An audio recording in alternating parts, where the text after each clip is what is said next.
বহুল প্রতীক্ষিত একটা বৈঠকের আয়োজন হওয়াতে আমি খুবই আনন্দিত হলাম। বহুদিন ধরে তার অপেক্ষা করছিলাম, দিন গুনছিলাম কবে আমরা বসব। বৈঠক শুরু করার আগে আমি যাদের কারণে আমরা আজকে এখানে সমবেত হয়েছি, যাদের আত্মত্যাগের মাধ্যমে আমরা আজকে এই পর্যন্ত পৌঁছতে পেরেছি, গণঅভ্যুত্থানের সেই শহীদ আত্মত্যাগকারী যারা, তাদেরকে আমরা স্মরণ করছি। যারা গণঅভ্যুত্থানের যোদ্ধা আহত, তাদের সবাইকে আমরা আজকে স্মরণ করে আমাদের এই অনুষ্ঠান শুরু করব। এটা খুব গুরুত্বপূর্ণ, কেন না হলে তাদের হচ্ছে আত্মত্যাগ না হলে আমাদের মনে প্রশ্ন থাকলেও সেটার জবাব খোঁজার আমাদের কোন সুযোগ থাকত না। প্রশ্ন আমাদের মনে জল জলে করেছিল, বহু বছর ধরে ছিল, সুযোগ পাইনি। অসংখ্য ছাত্র জনতার ত্যাগের বিনিময়ে আমরা সেই সুযোগটা পেয়েছি। আমাদের প্রতিজ্ঞা হল আমরা যেন সেই আত্মত্যাগের প্রতি অসম্মান না জানি। যে কারণে তারা আত্মত্যাগ করেছিল সেটার জন্য আমাদের পরবর্তী সকল প্রজন্ম মনে রাখে, তাদের আত্মত্যাগকে স্মরণ করে তাদের আত্মত্যাগকে সার্থক করার জন্য আমরা সবাই মিলে, যারা বেঁচে আছি, যারা সুযোগ পেয়েছি, তারা সবাই মিলে সব রকম চেষ্টা করব তাদের সেই স্বপ্ন যেন বাস্তবায়ন করতে পারে। সেটা নিয়ে আমাদের আজকের যাত্রা করতে, এই কারণে আমরা আজকে এখানে এসেছি। অন্তর্বর্তীকালীন সরকার 6 মাস পার হয়ে গেল, প্রথম অধ্যায় শেষ। আজকের এই অনুষ্ঠানের মাধ্যমে আমরা দ্বিতীয় পর্বে প্রবেশ করলাম। প্রথম পর্ব ছিল প্রস্তুতি পর্ব। এই প্রস্তুতি পর্বের অনেক কিছু আপনাদের কাছে জানা, তার মধ্যে একটা বড় বিষয় ছিল যে প্রস্তুতি, যে স্বপ্নের পেছনে আত্মত্যাগ করেছে সেটা সার্থক করার জন্য আমরা যেন আমাদের একটা দেশ করতে পারি যেটা সুশৃঙ্খল ভাবে চলবে, যে আইনি কাঠামোর মাধ্যমে, যে প্রাতিষ্ঠানিক কাঠামোর মাধ্যমে চলেছে সরকার সুযোগ পেয়েছিল, সেই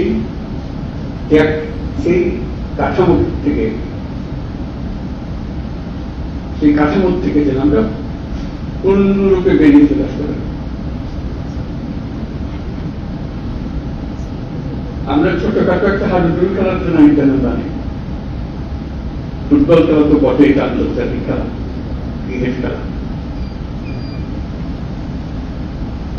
সেই আন্দোলন আমাদের মুখস্থ এবং সেটা আমরা মেনে চলি বলেই খেলাটা খেলা হয়, তামাশা। আইনগুলো এমন ভাবে বানানো হয়েছে সবাই যেন এনজয় করে, উপভোগ করে। কেউ যেন মনে হচ্ছে কাল থেকে এক বছর হবে,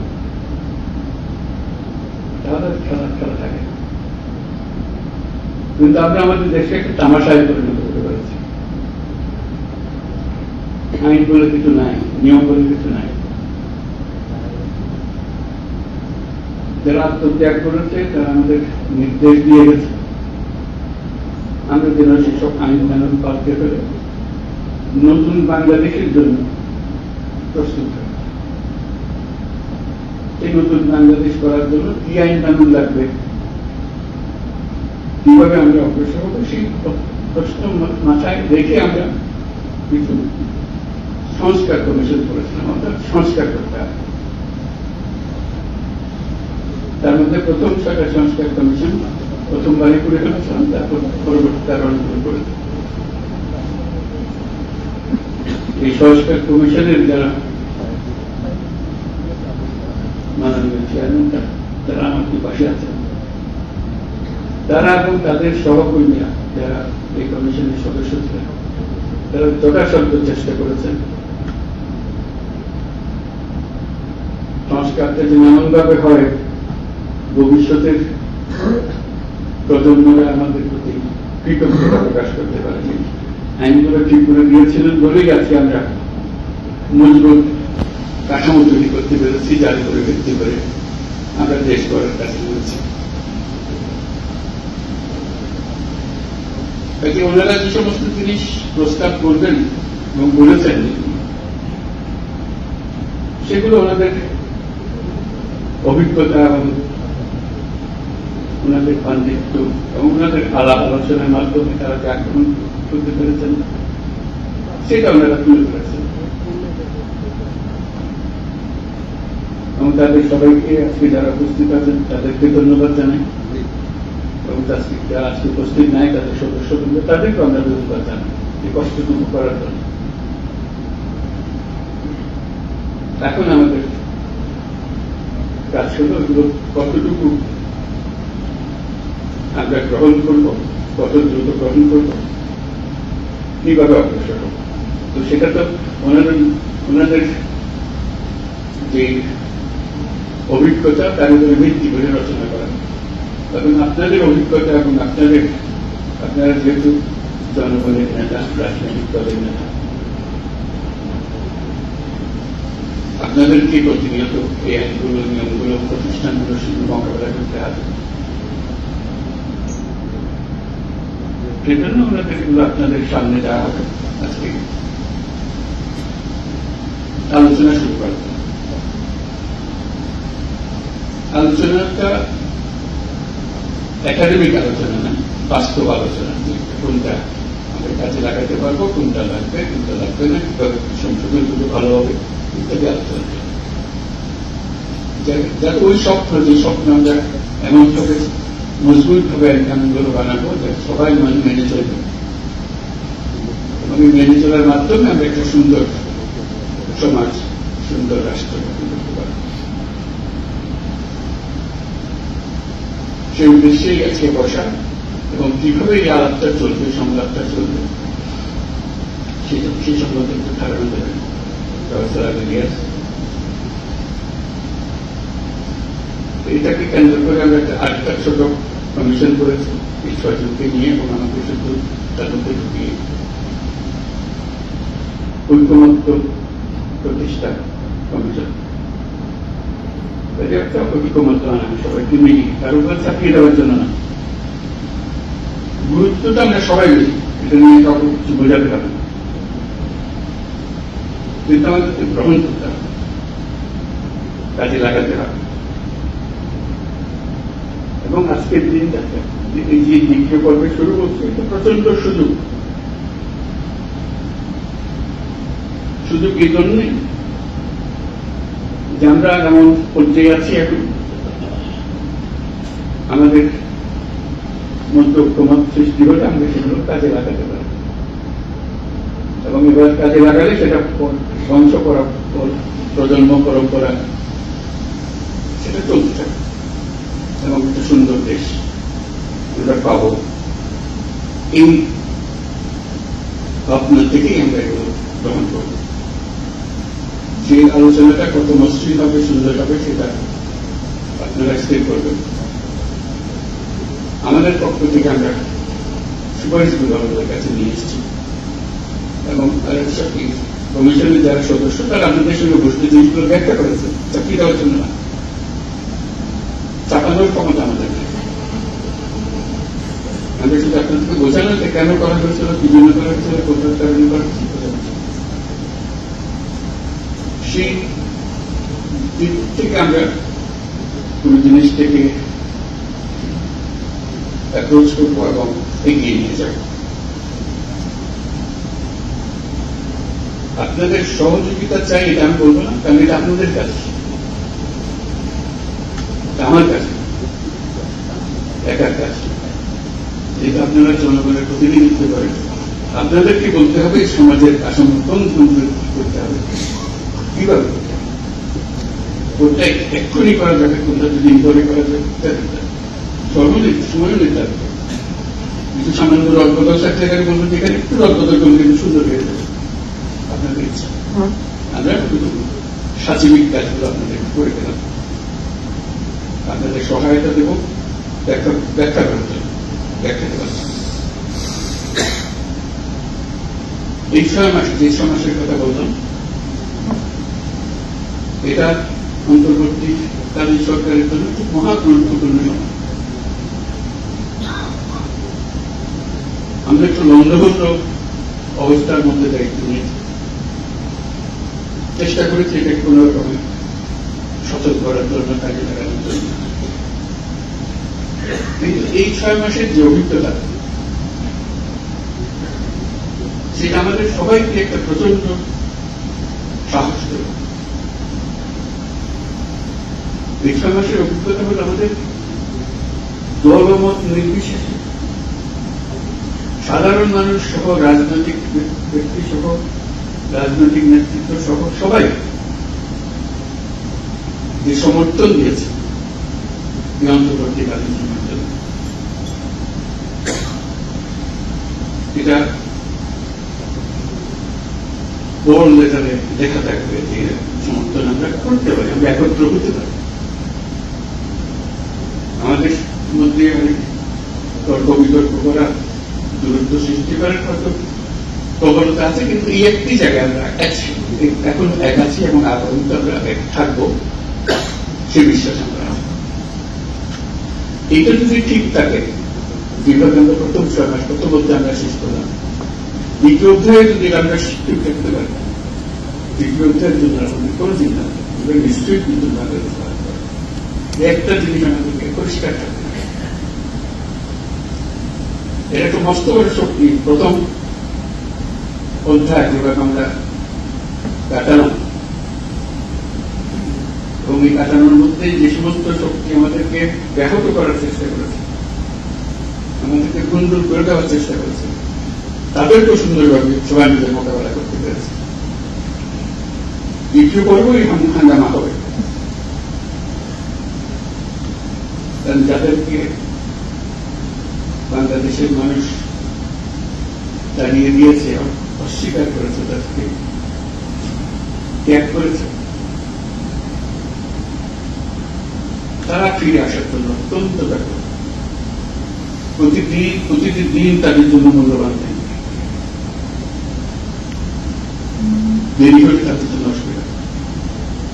সেই জন্য আমাদেরকে শক্ত থাকতে হবে, মজবুত থাকতে হবে, এবং আমরা যেগুলো আলাপ করছি সেগুলো মতভেদ থাকবে, কিন্তু আমরা এর অর্থ নই যে আমরা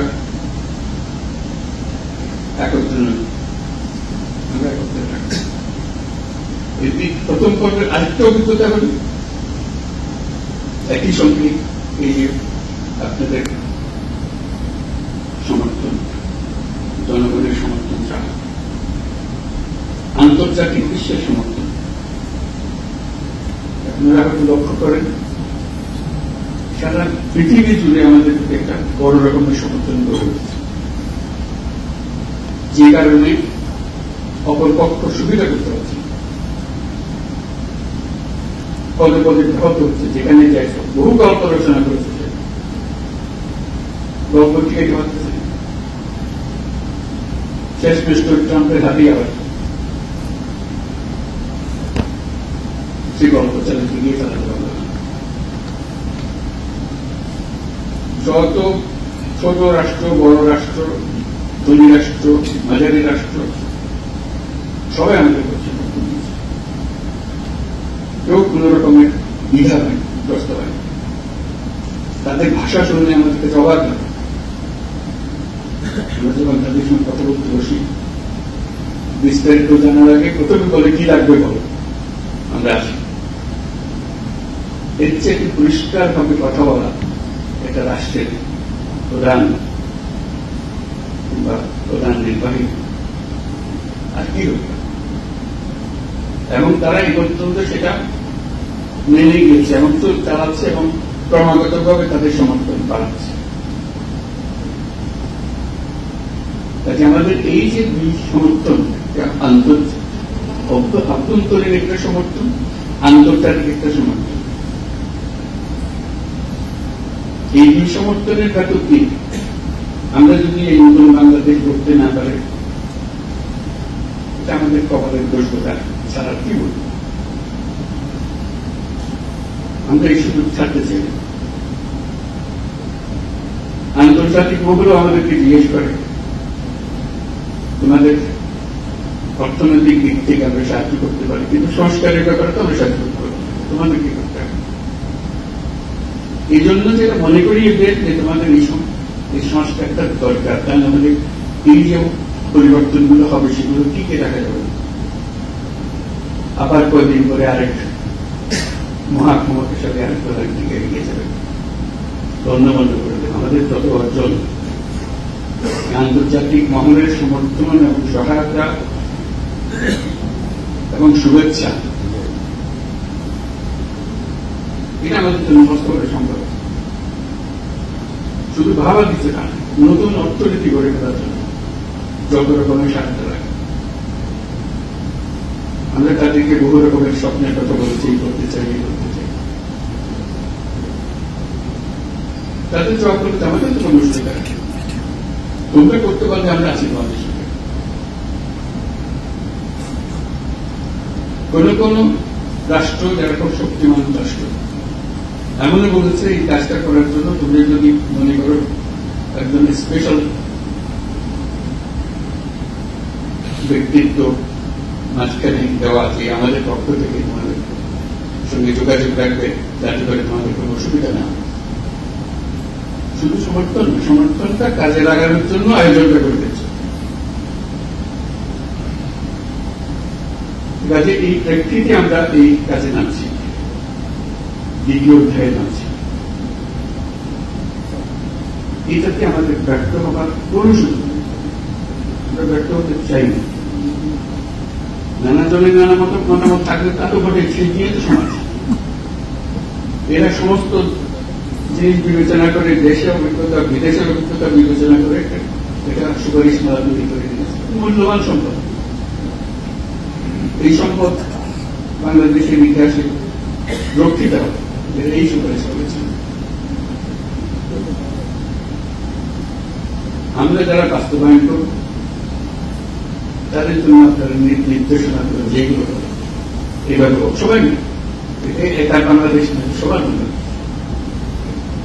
আপনারাও সবার সঙ্গে পরামর্শ করেন, কোনটা কিন্তু ভালো। এই যে নীতিমালার আইন কানুন বানিয়ে দেবো ক্রিকেট খেলার মতো, একবার বানিয়ে দিলে এটা গতি তুলতে, এটা একটা ট্রান্সপারেন্সি বিষয়। খেলায় জিতলে কেউ সন্দেহ করবে না গোলমাল জিতিয়ে দিয়েছে, এটা কিছু সন্দেহ করবে না, এত ট্রান্সপারেন্ট, সবাই জানে খেলা কি।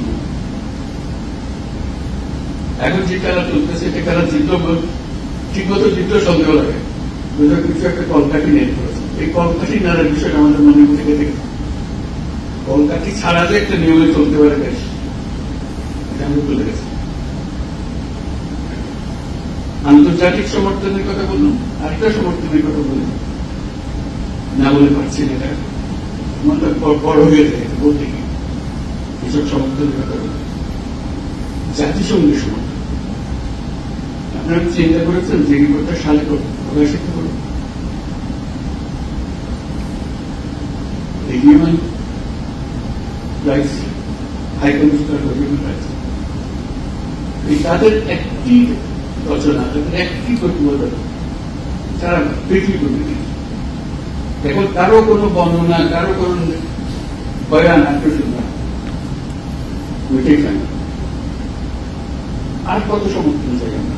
একদম অক্ষর অক্ষরে বলে দিয়েছে কোথায় কাকে মারছে, কিভাবে মারছে, এর থেকে বের হওয়ার তো তার কোনো উপায় নেই।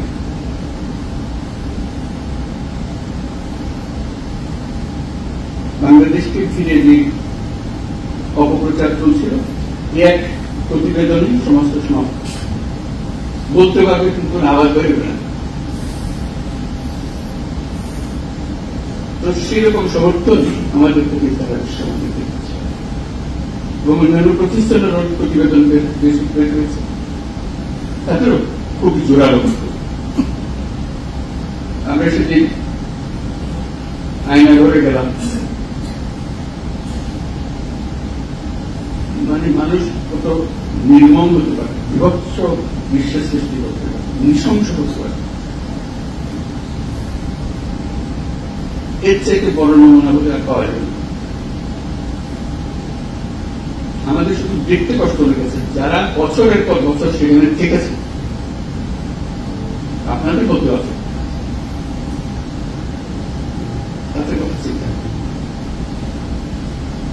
তাদের প্রতিটি বর্ণনা, তাদের প্রতিটি অভিজ্ঞতা রিভিউ কমিশনের রিপোর্টের মধ্যে সব তুলে ধরা হয়েছে।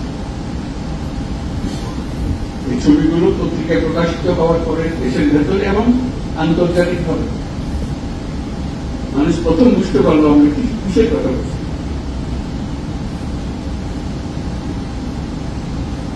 আমরা কোথা থেকে এসেছি।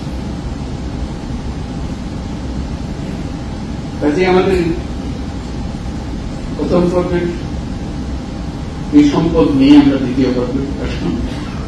দ্বিতীয় পর্বের সমাপ্তিতেও যেন আমরা উৎসাহ বোধ করি, যেখানে আমরা আনন্দ বোধ করি, আমরা আমাদের যে দায়িত্ব রাখা হয়েছে আমরা সুন্দরভাবে খুশি বুকে সেটা সম্পন্ন করতে পেরেছি। নতুন বাংলাদেশের জন্য আমরা তৈরি হলাম। যে নতুন নির্বাচনের মাধ্যমে যে সরকার গঠন হবে সেটার ব্যাপারে আর কোনো প্রশ্ন তুলবে না, যেহেতু আইন কানুন এগুলো সরকার আমার জানা আছে, মধ্যে রয়েছে, নির্দিষ্টভাবে রয়েছে। এটা নড়চড় করার উপায়টা হবে, আইন বানানোর কথা, আর একটু নড়চড় করতে সুযোগ না দেওয়া সেটা করে। সেটার জন্য এতগুলো কমিশন বানাতে হয়েছে, কোন দিক থেকে কোথায় কোনটা। আজকে আমাদের সেই দ্বিতীয় পর্ব শুরু। আপনারাই এই দ্বিতীয় পর্ব স্রষ্টা, আপনারাই এগুলো জাতির সঙ্গে নিয়ে আসবেন। আপনাদের সঙ্গে সহযোগিতা করার জন্য কমিশনের মেম্বার আপনারা নিয়মিত থাকবেন, যাতে করে আলোচনা করে দ্রুত সিদ্ধান্তে চলে আসতে হবে। এটা বছরের পর আলোচনা করার বিষয় না, দ্রুততম সময়ের মধ্যে আমরা যাতে সিদ্ধান্ত করে নিয়ে কাজে কোনটা কখন করবো নিয়ে আসতে পারি। আমাদের এই দ্বিতীয় পর্বের শুভ সূচনা কামনা করে আমি আমার শেষ করছি। আপনাদের সবাই এই কাজে উৎসাহ সহকারে দায়িত্ব একটা দিয়েছে, সেজন্য না, আপনি ইতিহাসের একটা বড় গুরুত্বপূর্ণ ভূমিকা পালন করতে যাচ্ছেন। আল্লাহ মেহেরবানি করে আপনাকে সুযোগ দিয়েছে, সেই সুযোগটা পালন করা, দায়িত্বটা পালন করা, আল্লাহর মেহেরবানির প্রতি যোগ দিতে পারে। একটা নির্বাচন স্বাভাবিকভাবে হলে একটা সময়ের জন্য আমি জনগণের উপকার করতে পারি, অপকারও করতে পারছি, এটা কিন্তু একটা সময়ের ব্যাপার না। এটা যদি আমরা ঠিক মতো করি যে বাংলাদেশ জাতি হিসেবে যতদিন টিকে থাকবে ততদিনের জন্য সেই অবদানটা রেখে হবে, সেটার জন্য আমরা সঠিকভাবে আল্লাহ আমাদেরকে সেই ক্ষমতা, সেই সামর্থ্য।